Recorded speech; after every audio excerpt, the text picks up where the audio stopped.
Welcome back to another episode of Stand on Guard. I'm your host, David Krayden. Very happy we're going to have David Freiheit, yes, otherwise known as Viva Frei. This is why I'm so happy to have him on the show today. He's going to be joining us momentarily.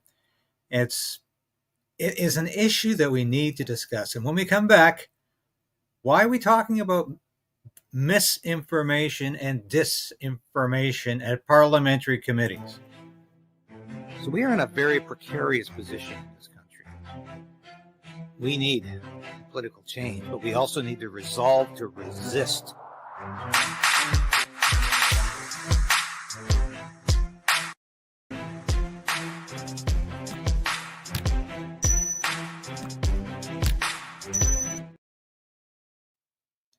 Yes, welcome back. Thank you. And like the station, subscribe if you can. If you need to resubscribe, please do that. We're always happy to have you resubscribe. YouTube tends to take you off at times. So I want to welcome my guest, David Freiheit. Viva Frei! And I just want to remind viewers, I met you at one of the protests in Ottawa. It was after, I know you were there for the Freedom Convoy. This was during that biker protest. I think the Rolling Thunder. The Rolling Thunder, yeah. And it was so good to meet you, because I just admired your work so much and what you're doing on here. And for the viewers who don't know, David, of course, is a Quebec lawyer who's now in Florida and living the good life of freedom. For total liability reasons, I have to say, former Quebec lawyer. I voluntarily relinquished my license in good standing because I was paying however many thousands of dollars a year to maintain that license while in Florida. And I don't plan on practicing, let alone necessarily going back to Quebec. So the only thing my license was serving for was allowing people to file ethics complaints because they didn't like tweets of mine. Okay, glad you clarified that. But of course, your legal opinion is still standing, and we always like to. I just want to play a quick scene here from the Security Committee, and I know you've probably seen this, and our viewers might have seen this, and I'm not going to show much of it, but this is a incredible confrontation between a conservative MP, Raquel Dancho from Manitoba, and Lauren Chen, who was hauled before this committee, and who basically pleaded the fifth, that we would say in the United States, and said, I'm not going to say anything. Go ahead, ask me as many questions as you want. But she was just absolutely gone on for over an hour by the committee members. And I'll remind the viewers, this is a conservative MP coming on like Joe McCarthy. I would just remind you that this is a committee of parliament. We are members of parliament at this table. You've been rightfully summoned, and it is your obligation, under my belief and the belief of our committee, that you should be answering these questions. That is the duty that you have to the Canadian institutions that you are here today. That we all work hard. We serve this committee. This is the Public Safety and National Security Committee of Canada. So I'd urge you to reconsider answering our questions. This is a very serious matter that you have engaged in, or allegedly through this indictment. And again, I'd ask that you respectfully engage in a dialogue with us today and answer our questions. So there are a number of issues in here that I'd like to go over with you. But of course, first and foremost, I'd like to ask you, were you directly receiving payments from Russia today to proliferate the propaganda from the Russian government to your North American audience? For the reasons outlined in my opening statement, I have no comment. Okay, do you see just how loaded that question is? Were you receiving money, not receiving money? That would have been a legit question. To proliferate propaganda is a presupposition. The entire issue of that indictment, on the one hand, is that nobody was paid to change messaging. And it's not like the people who were even paid under that so-called Russian propaganda scheme were even pro-Russia to begin with. Like, it's just like you look at Raquel Dancho and you look at these politicians, they're literally drunk on their own power. And it happens over time. Raquel, who was herself, incredulous to the government's explanation for invoking the Emergencies Act to suppress the protests, where she said, "Oh my goodness, I didn't realize that we were at the risk of being raped by these protesters." Remember when what's that guy's face who I loathe? Mark, I forget his name, and it'll come back in a second, where the guy who's in charge of security, said that the truckers were threatening to rape people. And Raquel Dancho was like, oh, I didn't realize we were at risk there, as if to say, like, I understand that the political parties lied for the purposes of invoking the Emergencies Act. And now she's just become part of a big fat lie. The lie that they want to weaponize their power to haul before Parliament for investigative purposes to, look into Russian interference in Canadian media. And they haul Lauren Chen, who owns owned a social media company or owns a social media company because she was paid allegedly by a Russian agent, allegedly, to then license with Tim Rubin, Dave Rubin, Tim Poole, Lauren Chen, Matt Christensen, for people who were spreading a message which was consistent with everything that they had ever said before and was by no means pro-Trump pro Putin in the first place. It's insanity. But you look at her; they're drunk off their own power. Well, it strikes me as odd, passing strange, that this whole indictment is in the United States with the Department of Justice, and that'll play out whether or not she accepted any money, whether or not she was undermining American democracy. I think the whole thing is complete farce. But that'll play out in the U.S. So why is a Canadian parliamentary committee hauling her in front of this committee to ask these, as you say, loaded questions? And why are the Conservatives so obsessed with Russian disinformation?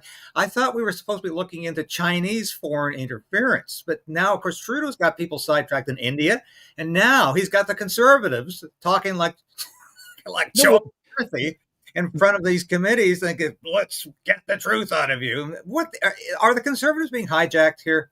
Well, it leads me to believe that the Conservatives might be compromised here. Like, the one good answer for why they're focusing on this utter red herring non-issue. It's a non-issue. And I don't care what anybody says out there. Oh, Lauren Chen is a traitor. It's an absolute non-issue.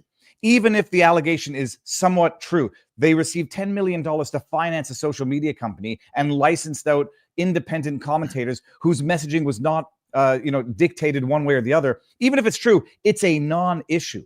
What it is it serves as the perfect distraction from Chinese interference in Canadian politics and Indian interference in Canadian politics, and Canadian politics and their ties to China and medical research or virology research that might be questionable. Canada's training of Chinese soldiers on Canadian soil for war, wintertime combat. It's a perfect distraction, and it leads me to believe that the Conservatives are just as tainted as the Liberals, and they need this distraction to distract from the scandal of China and India that has apparently infiltrated Canadian politics, and probably the Conservatives as well. Well, I think it's interesting you noted the Chinese effect again, and the Conservative possibly being involved with this. But on the same day this was going on, of course, there was a parliamentary report that comes out saying CSIS warned the government about these two Chinese scientists, aka espionage agents, who were working in the Winnipeg microbiology lab. 7 months they warned the government that this was going on. These people were actually taking samples of their work, sending it back to the People's Liberation Army in China, that these people were not working for any international good, certainly not for Canada, but for China. And this report has been buried because the question for me is, was there a quid pro quo for protecting these people, for getting them out of the country, sending them back to China without any questions being asked, no publicity, nothing was said or done? The Trudeau government buried this story. And not only that, were they working on the COVID virus when they're in Winnipeg? No, we're not getting any questions about this. And it's like nobody wants to talk about China. Let's talk about how the Russians are undermining our democracy and under everyone's bed. It's wild. First of all, a quid pro quo, or at the very least a cover-up. Like they find out that there's been infiltration, either through government incompetence or corruption or whatever. And so the easiest way to deal with it is let them go and don't look at it anymore. And now focus on this little shiny object here, Russia undermining the sanctions that have been, in my view, also wrongly imposed on RT. I appreciate that there's conflict in between Russia and Ukraine. And I appreciate that we look at Russia and say, okay, they're an international adversary. The idea that we put a ban on news outlets because they're state funded, so we blocked RT, or at least tried to deplatform RT, and they allege that Lauren Chen is now, through her alleged subterfuge, circumventing this ban on RT. it should never have been there in the first place. I mean, you want to ban BBC, you want to ban NPR, you want to ban, I can't think of, state-funded media from other countries. No, we want to train Chinese soldiers in Canada while simultaneously saying we've got to ban RT because Russia is an enemy. It is. Do we know who the names of the politicians who are likely related to spies or some form of foreign affairs? Do we know their names yet? Like, do we even know if they're all liberals? Because I am now predicting with virtual certainty they're not all liberals, because nothing can explain this absolute insanity coming from the so-called conservatives. They're just liberals in disguise, or liberals driving the speed limit, as Michael Malice says. Well, we do actually have four of the names, and there is one conservative on the list. So I said this from the very beginning. I didn't think any one in the Conservative Party, even the Pierre Poilievre, seemed very interested in getting to the so-called bottom of this Chinese election interference. And it was kicked upstairs to the Hogue inquiry. And there it's been. And of course, Justice Hogue has come back and said, I'm sorry, I can't do anything about these spies, the identity of these so-called spies, or these people who have been under the effect of foreign influence. That's beyond my powers, so I can't do anything about that. And everybody seems to be saying, oh, God, that's a relief. We're not going to have to get into this. Everybody in the government and the opposition, at least. But what strikes me as odd here as well is we've got all these politicians saying, Lauren, you might have been under the influence of a foreign government, receiving the pay of a foreign government.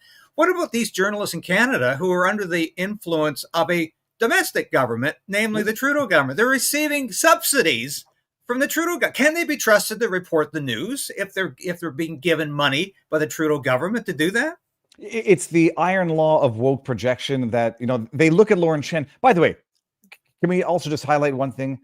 Canada, I'm not sure that it's on Russia's radar. And if it is, it's only because of its ties to China. The idea that Russia is going to invest in Canadian outlets or Canadian adjacent outlets to undermine the Canadian government or to put pro-Russian messaging into Canadian politics, it's so not arrogant, but false arrogance for these politicians here, Raquel Dancho and the Canadian Conservative Party, to think Russia has the slightest interest in Canadian politics. But the idea that they look at Lauren Chen, Tenet Media, they look at this indictment, they take it all for granted. These are allegations in an indictment that has no domestic defendant, so there'll be no meaningful exploration or discovery to see what the hell's going on in this indictment. They indict two foreigners who are never going to appear, so they can run with the headlines of the indictment without having to prove anything in the indictment. Set that aside.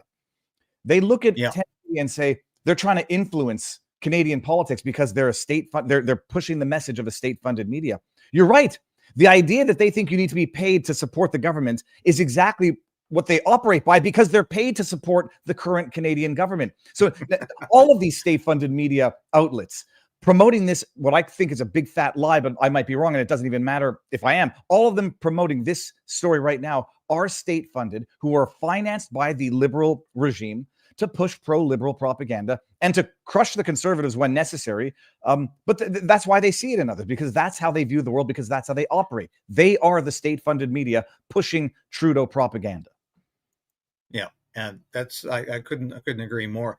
Want to briefly check out this quick video as well. This is the background to this, of course, is the former immigration minister, and once again, this is a conservative former immigration minister, Chris Alexander, was brought before the Security Committee to warn about all of these Russian agents out there who are propagating Russian news, undermining Canadian democracy. The same old line. But Chris Alexander actually, and of course he can say this, he's in a privileged context, he's on a privileged platform. Otherwise, it would have been defamation. He actually called a journalist that I've known for quite some time, David Pugliese, Ottawa Citizen reporter. I don't always agree with David, but I've known him for many years. I used to work with him when I was with the Defense Critics Office in the official opposition days many years ago. He's done some great work about uncovering nonsense that goes on in the Department of National Defense.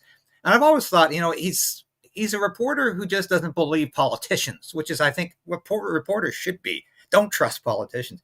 But Chris Alexander called him a Russian agent. I found this absolutely astounding. And he decided to go before this committee. And once again, this committee reminds me, and if you know anything about American history in the 1950s, there was the House Un-American Activities Committee, which used to haul people in front of it, say, "When were you a communist?" When did you stop? When did you stop beating your spouse? I mean, that's it. Those were the nature of the questions. And of course, if you went before this committee, the only hope you had of getting out of there without huge repercussions for your career, because blacklisting was real. I'm as anti-communist as anybody. I think there was a communist threat, but what went on in that committee and what went on with Joe McCarthy, the techniques were terrible at times. People's livelihoods were endangered. People's reputations were smeared, sometimes completely unjustly. But the only hope people had of getting out of that committee alive was to name names, was to say, "I'm not the communist, but I can tell you who is." Oh, okay, good. So name, we've got 10 more people to invite before this committee. Pugliese went before this committee just to say, "I'm dumbstruck." I just want to briefly show this. For the record, perhaps, have you ever published a story where the Kremlin was your source? I'm sorry, but I want the opportunity on the record. Thank you. Thank you, Madam Chair. So, no, I have never published a story where the Kremlin was my source. I have done one interview with the spokesman from the Russian embassy who is given the boot from Canada, and that was published. Most of my sources are Canadian Forces records, that I acquire through the Access to Information Law, Canadian Forces statements, and Canadian Forces personnel usually coming to me for help because they're getting, for want of a better word, jerked around by the chain of command. So that's why these documents, I don't know where they came from. And maybe that you should ask Mr. Alexander. He said they came from Ukraine. He didn't give specifics. Why would the Soviets look at me? If they did, I think that's just standard operating procedure for most journalists during the Cold War, most academics, and most politicians. And I report about these procurements that go offline, and for me, that's just reporting on where our tax dollars are going. So I don't understand that, what that big issue is. Now, I'll give you. Well, and I'll end it there because I know exactly what he's talking about. If you ever work with the official opposition in the House of Commons, that's exactly the kind of people who come to your office. People who feel they've been jerked around, as he said, by the department, by the Canadian Armed Forces. They feel like they've been treated unfairly. They can't deal with the chain of command. They have to go to a journalist or they have to go to the opposition parties to say, "Hey, what do? I have no alternative. My livelihood's being destroyed. My life's being destroyed." And I don't see how there's any connection here with Russian disinformation or Russian propaganda. I mean, is this an incredible smokescreen that's going on here? Well, it's two things. First of all, his name was Marco Mendicino. He's the one I forgot. Yes. Mendicino, when he said, "Oh, the truckers were threatening women with rape," and then Raquel is like, "Oh, I didn't. Then why'd you let us walk through downtown Ottawa?" So she's now on the same side as the party that was lying through their teeth when they were violating Canadian civil rights. But set that aside. And also, that guy's not the first person to accuse another journalist of being a Russian agent. Mark Gerritsen, in all of his wisdom, took to Twitter to call Canada a Russian agent. And he then had to backtrack and apologize because they were going to sue him for defamation. It's a smokescreen on the one hand, but also I do think it somewhat goes back to the trucker protests where, remember, in the day they were alleging that the protest was being financed by Russian interests and it was a pro-Russian protest and it's foreign interference. And that's why they had to come down with a Putin boot of fury with their police to beat veterans into submission to end that protest. I think this is just like one last ditch effort to try to ratify that decision or at least lend some credibility to it. But no, my bottom line takeaway, this is an absolute red herring to make hay out of nothing so that they can further censor online, further shut down social media accounts or further regulate the internet, and further distract from what is clear and obvious and now confirmed Chinese and Indian spy infiltration into both the Conservative and the Liberal Party. And I just think it's an absolute travesty that the Conservative Party of Canada is being hijacked like this. Oh, and David, they held her in contempt. Like they haul her before, they flaunt their They have the power of the government. They have the monopoly of the violence. They haul Lauren Chen before committee with the subpoena that if she defies, it's contempt. If she gets there and refuses to answer their absolutely bogus loaded questions, it's contempt. And if she answers it, well, then they're just going to try to find something to go after her for another reason later on. I'd like to believe if I were ever summoned in similar circumstances, I would show up and dissect each and every one of those idiotic questions. I'm sorry, Raquel. Can you break down your accusation into, did I receive funds that are alleged to have come from Russia? That's what the indictment says. Did I know where these funds came from? I thought I did. Was it to promote propaganda? No, it wasn't, because none of these commentators, even by the allegations in the indictment, which I doubt Raquel Dancho even read, the indictment says nobody had their messaging curated, or nobody was told what to say, and they said the same things before, during, and after. So it's an amazing thing to allege Russian propaganda when there was no direction of content in the first place, even under these agreements. So I like to think I would have done things differently, but they put you in an impossible position so they can then run with their headlines, run with their idiotic questions. And congrats, Conservative Party. You have engaged in communist-esque McCarthyism in real time in Canada in the modern day. You are virtually no better than the Liberals, maybe a little bit, couple years behind, but give it time. Poilievre and the Conservative Party will be just as bad as Trudeau.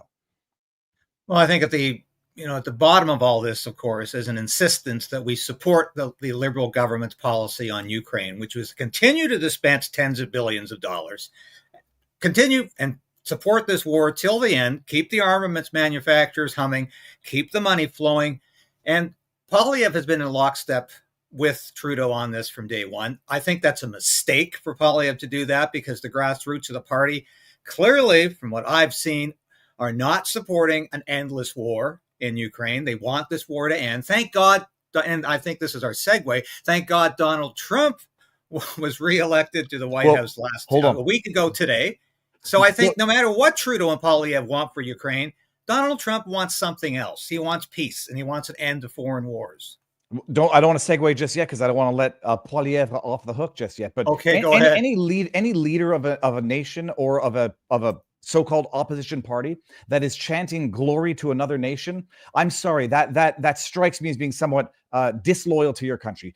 Poilievre getting up there and saying Slava Ukraini, and not understanding the history of that slogan, and B, saying it as the leader of the opposition to Canada. Go, if you want to pledge your loyalty to a foreign country, go to that foreign country. Even more offensive, by the way, from that same grilling of Lauren Chen, it wasn't just that they were suggesting the Russian propaganda was opposing the war or opposing the blind, endless support of Ukraine. It was as though you couldn't suggest any form of corruption in Ukraine. It's as though you couldn't hold anything against the Ukrainian government that had been held against the Ukrainian government for a decade earlier. But it went even beyond that. They went into the 2S LGBTQIA plus messaging, that it was pro-Russian to be critical of this transgender movement. So it is intended to scare people into silence in Canada. And Lauren Chen is that whipping post, so to speak. All right, now to Trump. Holy cows. Can you believe it? Oh no, I was going to let me get me back on here. Just one comment on what you last said too. I mean, if you listen to Jennifer O'Connor, who is the Liberal, I think she's actually the chair of the committee. She's on there going on with Lauren Chen about how despicable her ideas are about the LGBTQ community and how despicable her ideas are on gender ideology. And isn't that just like the Russians to be supporting this? And how do you feel being in the Russians' pocket? So if you oppose the trans ideology, you're a Russian propagandist. If you oppose endless wars and the military-industrial complex, you're a Russian propagandist. Amazing. Thank you, Raquel, for partaking in the silencing of legitimate voices of Canadians. But the blowback to that is Canada is very far behind. My only concern is whether or not it has entered the proverbial event horizon of the black hole of communism. And if anybody doesn't know what the event horizon is of a black hole, there's the area through which once if you enter it, you will never get out of the not the orbit, but rather the gravitational pull of the black hole. That's called the event horizon. You cross that, you never come back. I don't know if Canada's there yet, but there's the pushback that we've seen in America right now, and not just a little bit, a lot of it. Like Trump's victory, for those in Canada who don't really appreciate it, popular vote is virtually unheard of. He got all of the swing states. It's a swing state sweep. He turned counties that were blue red. He got the popular vote. He's got the House and he's got the Senate. He's got the judiciary and he's got the presidency. And this is the type of people-powered blowback. You want to talk about a people-powered movement? They called Kamala Harris's campaign people-powered. Bullcrap. This is people-powered. And this is the type of revolution that you need to see. I don't know that you can see it in Canada because the Conservatives are proving themselves unworthy and undignified to be the recipients of this political blowback. And I don't expect Maxime Bernier and the PPC to sweep or, make significant gains because I'm not sure Canadians are ready for that yet, or if they can even get there. But what we've seen in America is nothing short of a political miracle. Well, I'm not hearing what I should be hearing, and I would like to hear from the Conservative Party with Pierre Poilievre saying this is evidence of a huge transition in North America, not just in the United States, and we need to celebrate this. They're downplaying the Trump victory as much as possible. I expected that. I expected they would not be too celebratory. They would not be too enthusiastic because we don't want to seem like we like Donald Trump. That's the communications attitude from the Conservative Party of Canada, unfortunately. But they should be looking at this as an opportunity. I think I'm one of the few people, David, who's actually pointed out that it's great news for Canada if Donald Trump becomes president, because if only he will re-engage with the Keystone XL pipeline. Yep. One of the first things Joe Biden did on his first day as president, he issued an executive order stopping the Keystone XL. Donald Trump was highly critical of that. Justin Trudeau said virtually nothing at the time. But I think that if only that's one reason, it's going to be huge news, huge good news for the Alberta and the Canadian energy sector. And it's not just going to mean the pipeline gets finished. It's going to mean Canadian oil will flow south. But nobody's talking about that in Canada. They're saying, my God, we could get a few tariffs slapped on us, like China. Oh, my God, it's Donald Trump again. And I'm hearing that from the same suspects in the Canadian media. And I'm not hearing anything good from Canadian politicians except, yes, we can work with this man. I think we can do better than that. It is. I have my theory that Canadians are so dismayed and not discouraged, but beyond that, despaired by their own political reality that they need to manufacture a foreign boogeyman to say, well, at least ours is better by comparison. And look at big bad Donald Trump. He's such a filthy tyrant and he's such a Hitler adjacent leader that in his first 4 years, we had peace, peace, prosperity, and set aside the media madness that was built around him. It's entirely manufactured. The world was, whether you like it or not, and whether or not you want to admit it, was a better place than it is now. And so Canadians, despaired by their own political hellscape, by their own suppression of free speech, by the fact that you don't have rights in Canada the way you have them in America. You got to create a big boogeyman to be even more fearful of, but for what we have, it could be so much worse. And that's the rationale. The bottom line, though, Canada will be the beneficiary of dad coming home, which is what we have in America, despite their public protests, and they can virtue signal all they want and say, oh, he's so bad, it's going to be hell for the 2S LGBTQIA plus community, when it absolutely will not. But they will be the beneficiaries of this, whether they want to admit it or not. And it's sort of the most cowardly position for them to be in, the politics of it, that Trudeau, Conservatives, they will be the beneficiaries. Energy, employment, security, and they get to protest all the way, look good to the Europeans. But the Europeans are already talking about buying liquid LNG from America, going back to, why would we buy it from our enemies when we can make it at home? Why the heck was Joe Biden bending over backwards to go to Venezuela, to go to Saudi Arabia, like bending over backwards to get oil from adversarial or tyrant nations when you could be manufacturing it at home,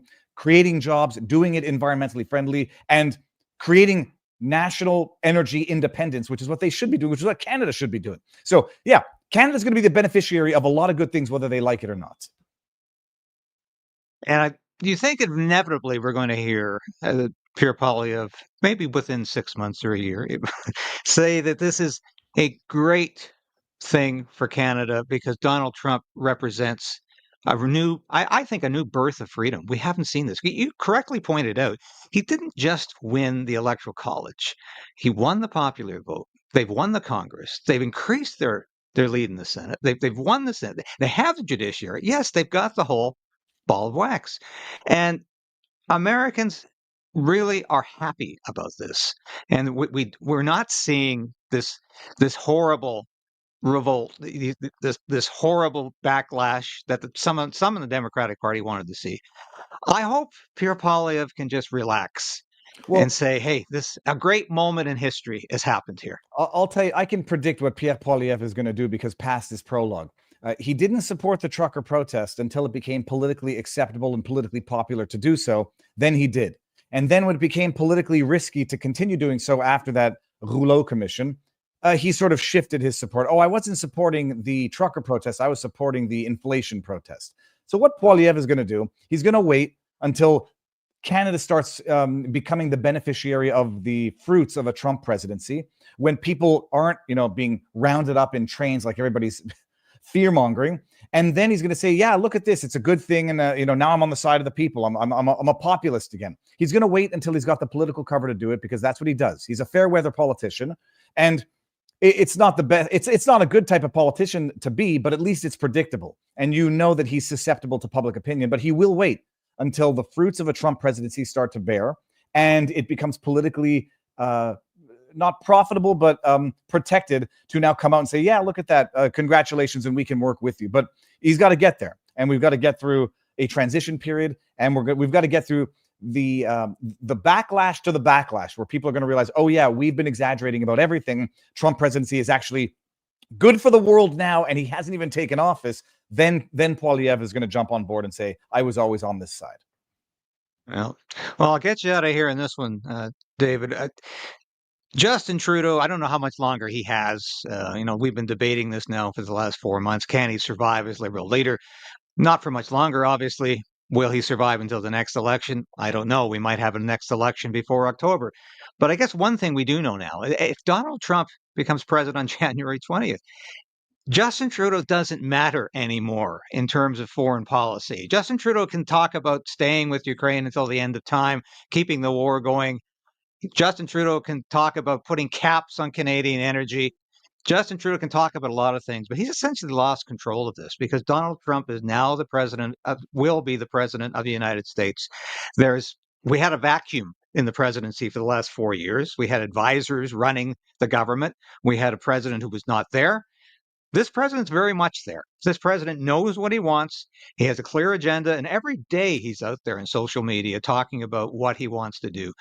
So is this another nail in the coffin of Justin Trudeau's political legacy? I'm convinced Justin Trudeau is done. He just doesn't necessarily know it yet. But no, look, I don't know how long he survives. I don't know when they call the election. I understand there's some dirty, underhanded play to call the election, but only after some members of parliament have secured their federal pension. Scum of the earth. And I'm being polite because it's your show. No, you're 100% right. But first of all, Trudeau is not. I believe he's not irrelevant now because he's a liability. He would be lucky to be irrelevant. He's a liability. And when Trump comes in and brings back domestic energy production, Trudeau is going to have his hand forced into doing it, because it's one thing, to do it at a North American scale when you have Biden, playing by the same broken game plan. But he's going to sit there and watch America, start flourishing, become energy independent, and they're not going to do it. And they're going to deny Canadians the employment and the benefits that come with that. So he'll have his hand forced. He is, I believe, even after an election, he will not be the leader of the Liberals. I hope that they get their asses handed to them in the next election, but I don't know who to do them for. Like, the NDP is just as bad, if not worse. And the Conservatives are proving themselves to be just as bad, but a couple of years behind. No, but you're right. He's irrelevant. He's been irrelevant for a long time. But at this point, he's still sort of a liability irrelevant. He'll become utterly irrelevant sooner than later, and they'll find a new leader for that party. Yeah, I think you're 100% correct there, David. David, thank you so much for joining me today and to talk about these two really vital areas. And let's keep talking about disinformation and misinformation, how it's going to be used to keep people silent, because that's all it's ever about. Let's keep watching. They're trying to do it now. Like I gave an interview on RT yesterday. I want to clip it and I want to publish it, because what they want to do, unpaid interview, but what they want to do is tell you who you can talk to, and they can go bugger off. I mean, Lauren Chen, I know that this is not the publicity that she ever wanted, but they're using her to basically scare everybody into total ideological submission. And we cannot stand for that. And even if you think nobody should be taking money from foreign entities, give me a break. The New York Times is owned by a foreign entity. So even if you believe that, at some point you have to understand this doesn't end with the Lauren Chens of the world. It ends with each and every one of you and your ability to think and speak freely. Exactly. Folks, watch David's show, Viva Frei. I'm sure you already do. That's what got me interested in doing a YouTube station, watching David do his work. And I think it's invaluable wherever you're stationed. You're doing fantastic work for freedom, whether it's in Canada or whether it's in the United States. This is work for freedom. Thanks for doing what you do, David. And come back again anytime. Absolutely. And if you ever want me to guest on your show, I'd be happy to do so. I love the work you do. We're doing that sooner than later because you got to give us the breakdown about the Chinese Indian infiltration scandal. I know of it, but I need the details. Okay. Thanks everybody for watching today. My guest was Viva Frei. We'll be back again tomorrow with all the news you need to know and continue to resolve to resist tyranny wherever you see it. Thank you for today.